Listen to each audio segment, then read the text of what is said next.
اب میری اس میں رائے یہ ہے آپ کو اپنے اداروں کو مسلک بیس سے نکالنا ہو، بالکل آپ کے پاس ہر عقیدے کا بچہ کھل کے آ کے بیٹھ کے پڑھے، اور یہ ہماری طرف سے آفر ہے۔ منہاج القرآن کا تو ویسے ذوق ہی ایسا ہے، منہاج القرآن تو سجدہ ہی نہیں ہے نا۔ آپ کہیں کہ منہاج القرآن ہے اور وہاں امت کا اجتماع نہیں ہے تو سمجھے وہ منہاج القرآن ہی نہیں ہے۔ الحمدللہ میں یہ آپ کو بتانا چاہتا ہوں، میرے پاس دیوبند بچیاں بھی ٹیچر ہیں اور اہل حدیث لوگ بھی ٹیچر ہیں اور اسٹوڈنٹ بھی ہیں، اور اہل تشیع ٹیچرز میرے ساتھ پڑھاتی ہیں، قرآن پڑھاتی ہیں۔ اب یہ کیسے یہ مسلک کدھر جاتا ہے؟ پھر چلا جاتا ہے، بڑا اہم سوال ہوتا ہے، مسلک کتنے چلا جاتا ہے؟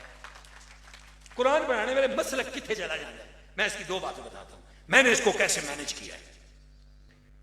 مسلک بیس سے اوپر لانے کے لیے میں دو نقطے دیتا ہوں۔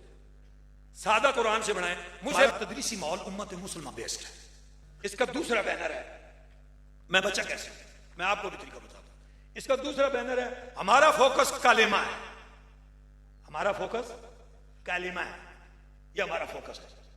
اب پورا قرآن 3 کلمات پر مشتمل ہے، یہ کلیئر ہے۔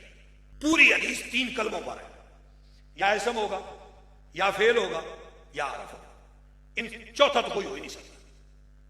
اب مجھے پتہ نہیں ہے کہ اسم شیعوں میں بھی اسم ہی ہوتا ہے، بریلویوں میں بھی اسم ہی ہوتا ہے، فعل شیعوں میں بھی اسم فعل ہی ہوتا ہے، اور کوئی مسلک کا فرق کلمے میں نہیں ہوتا، اور کلمے کا تعلق ڈکشنری سے ہے، لغت سے ہے۔